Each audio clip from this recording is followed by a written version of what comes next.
This video's theme is entitled "The Kids Aren't All Right," and that's inspired by a song by The Offspring, and I listen to this song and relate a lot with the lyrics. It's talking about a neighborhood, but I'm kind of going a bit larger scale than that. It's talking about the kids that we grew up with, that I grew up with in my generation, and how a lot of them have become lost, and it's sad. A lot of the people that I hung out with, that I related with, who would have probably met the criteria to be labeled with things like ADD and quite possibly Asperger's syndrome and on the autism spectrum. Nobody got their diagnosis. I mean, I didn't get my diagnosis, but neither did any of my friends who I hung out with, who probably would have passed for it and made the criteria if their cases were examined more thoroughly, and the stereotype was sort of looked past, especially some of my female friends. A lot of people that myself or some of my other Aspie friends know have, developed mental illness and or addiction. What's really sad is that in order to reach success with ease in the school system and in the system post school, once you graduate, you have to be a certain type of person almost. And if you're not, if you're more of a spatial learner and you're more of an artist and you don't fit with the learning style that's typical, and you're most likely not neurotypical, uh, whether you meet the criteria for an Asperger's diagnosis. And if you do, I would, like I said, I encourage people to try and obtain that and identify and find community. And even if you sort of have some of the traits like the ADHD and ADD, that's a neurological difference in wiring, and is on a continuum of the autism spectrum. And people that are what I call neurodifferent, I'm trying to think of different names for them: neurodifferent and NT, standing for not neurotypical. Um, on the continuum, indigo kids. You could almost, when I think of the title of the song, "The Kids Aren't All Right," I think the indigo kids aren't all right. Because what's really sad is that a lot of the indigo kids are not all right.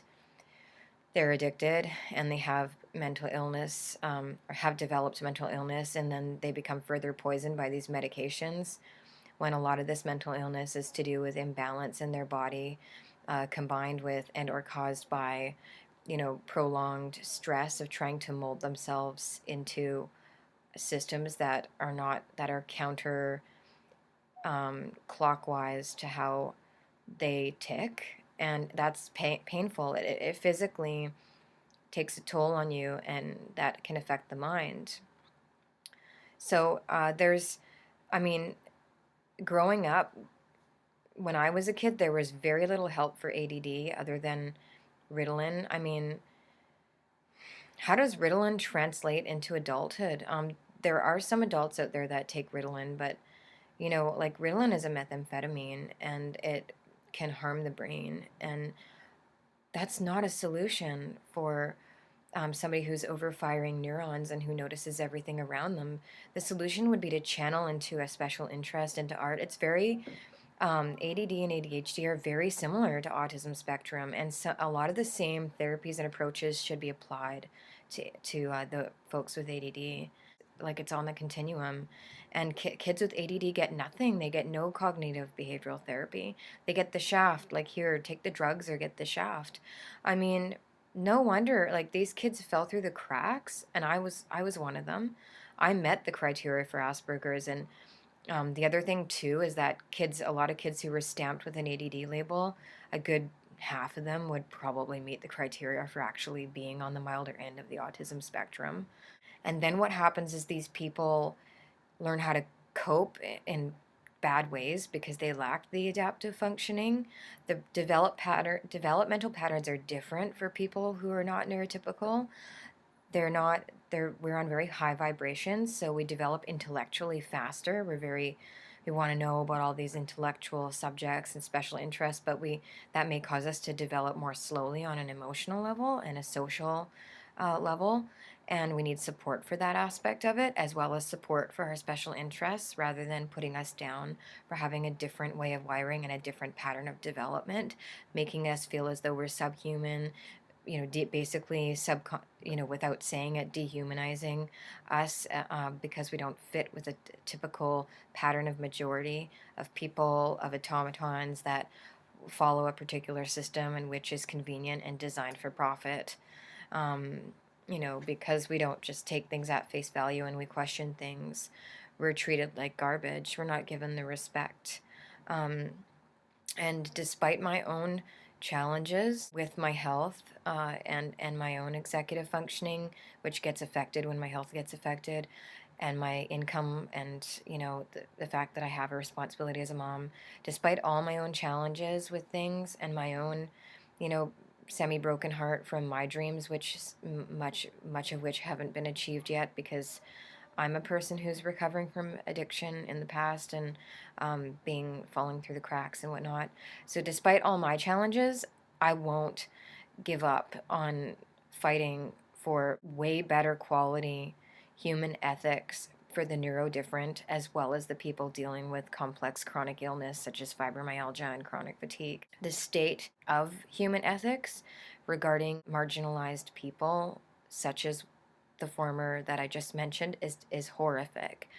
And there's more of us happening. There's more people with these kinds of illnesses. There's more people who have the ASPE like criteria and ADHD and whatnot. There's more and more people who are, as PMH Waters put it, children of the fifth dimension, or like highly sensitive people, as in the book Highly Sensitive Person. And we need to start standing up for ourselves, because we're the ones that are being affected by this. The kids are not all right.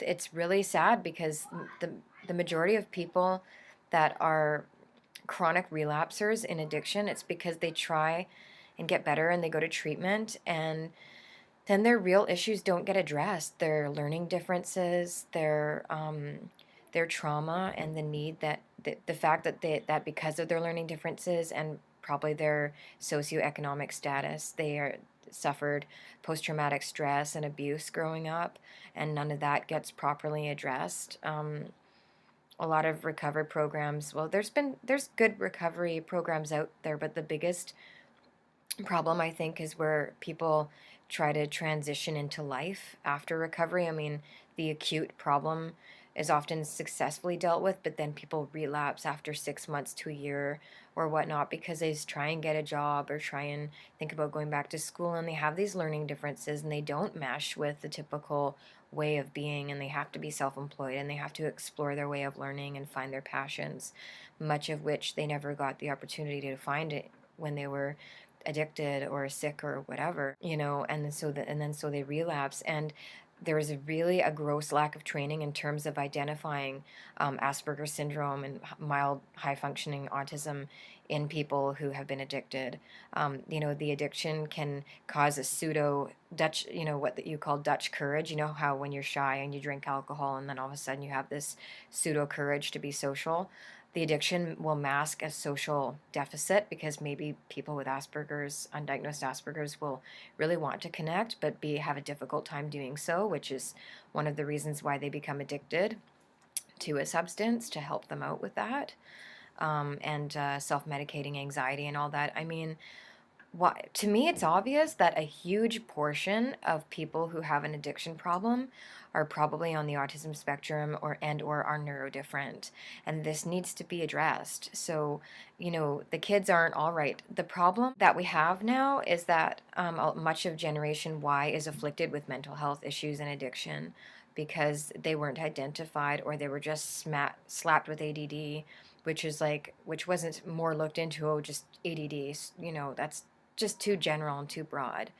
It's not specific. I mean, the only good thing that there's good things and bad things about the change from the DSM-4 to the DSM-5 in terms of the kids of now. they took out Asperger's syndrome, which really irritated me and irritated a lot of people who identify with that label. I have Asperger's syndrome, but now I'm just technically autistic, high functioning autistic, and that's okay, I guess. But I still identify as Aspie, and it's a little broad to me. Like it's just autistic, I guess. They have now. It's seems to be, and I think it's because of how they're interpreting it, harder to actually get an autism label. And these, if a kid is autistic, it seems, and they're higher functioning, it might come out later, like ages 9 to 12.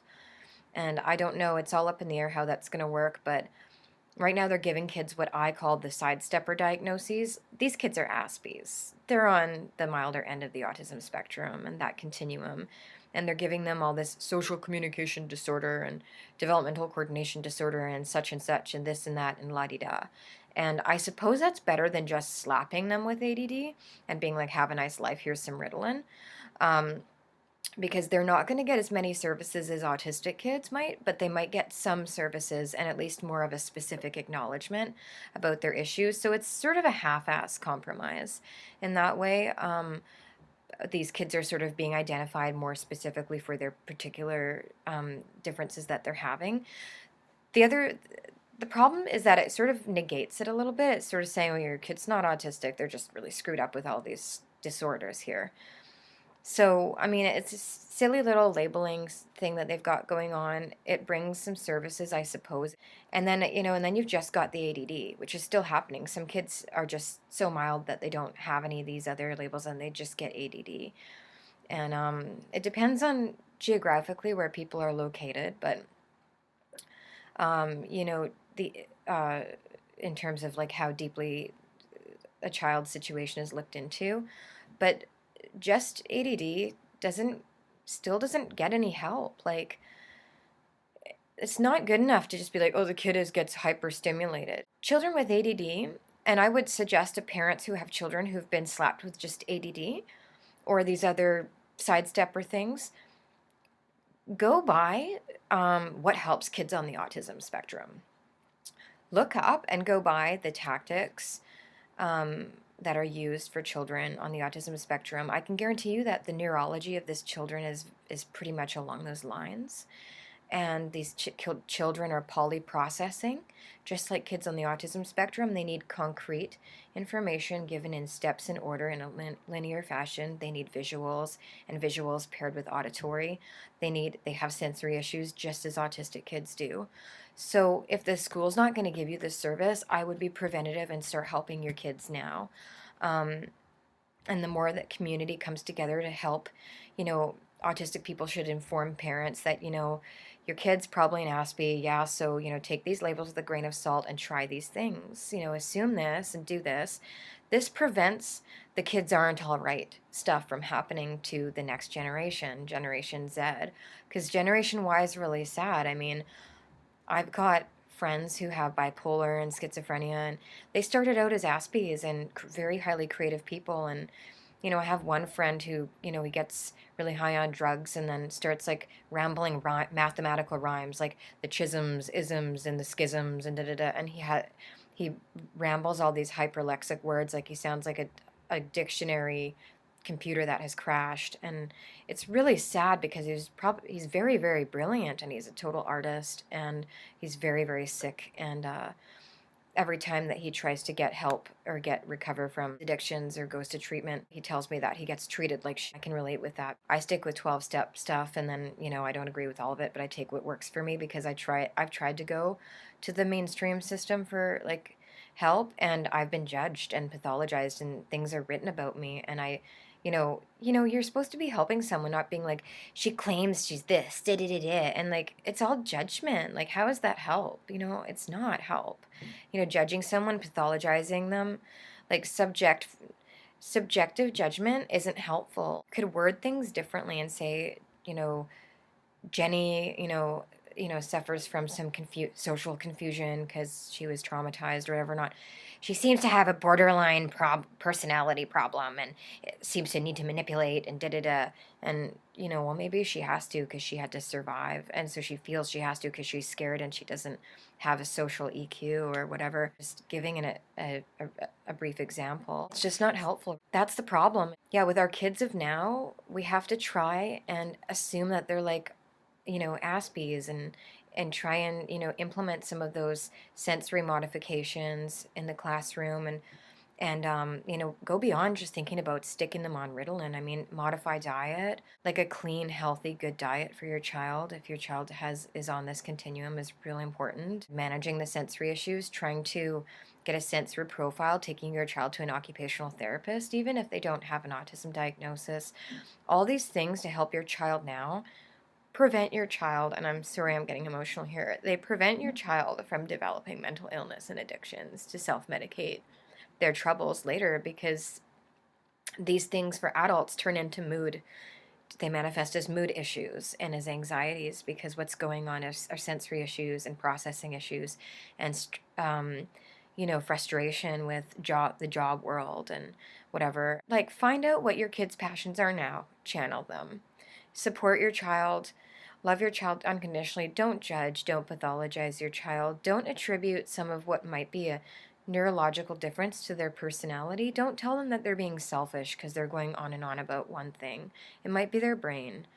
Don't tell them that they're being bossy and inconsiderate if they're dominating the play of other kids. It might not occur to them when it's their turn to speak and when they need to listen. They may not be regulated in that way. And it's to do with the crap in the environment, as well as a natural wiring of difference and diet. Be understanding, realize that it's neurological, it's not pathological, it's not your child's personality. Just patiently and lovingly encourage your child to have virtues, but don't tell your child that they need to have virtues because they're bad and they don't have virtues, because those are the kinds of things that I was told and it alluded to growing up. And all that made me do was go around making myself a doormat, thinking, my God, I'm such a bad person. I have to be really nice to prove that I'm not a bad person. And then I got used and even assaulted on a few occasions. It's really personal, but and it caused me a lot of trauma. And I struggled with addiction and eating disorder and all that. And now I'm have to be really careful because I'm really sick with fibromyalgia and chronic fatigue. I don't doubt that has a lot to do with my past and what I've been through. So, and genetics too. I have a connective tissue, frigid softness in my skin and whatnot, and I always did have that. I just didn't know about that either. And that's another thing with PE and sports. Some kids, part of the neurological struggles that they have might involve developmental coordination disorder, which used to be called dyspraxia. It's now developmental coordination disorder.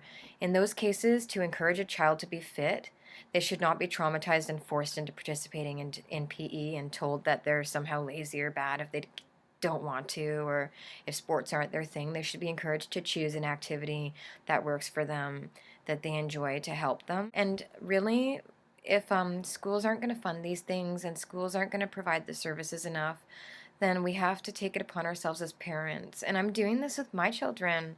My younger son, my older son has an autism diagnosis, and he's going to get the support, but even with him, his funding got cut when he turned 6, and that's a whole other thing that I don't want to rant about right now because it's really frustrating. But my younger son, he's got the developmental coordination diagnosis coming, and he it doesn't make the criteria for autism, but he's going to get the ADD label. All of what I just suggested to you, I'm a mom and I'm doing that with my kids because I don't want them to end up like me. And I can really see my younger son being rebellious and having a lot of trouble if he's not channeled. So for him, one of his passions is dance. He really loves dance and performing and stuff like that. So I can see that dance is a really important thing to get him into, and that might help him a lot if he becomes really passionate about it, and it serves as a good diversion for him. So yeah, and when challenges come up, we have to take them as they come. But yeah, basically the kids aren't all right.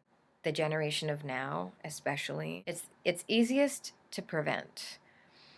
two things I think should happen, like addiction services and mental health. I mean, one psychiatrist that I saw once admitted, like, he wouldn't give me an Asperger's diagnosis. I pressed on until I obtained one.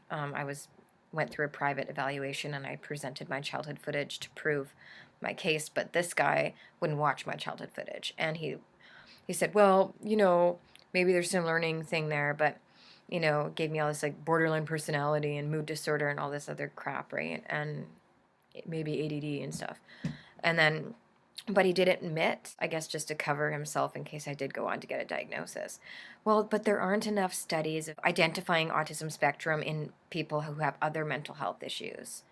And I thought, that bingo, exactly. Well, good cover up, because it's true. There aren't enough studies. There needs to be more studies to identify um, Asperger's syndrome and other similar neurological issues in people who have addictions and mental health stuff that could mask that.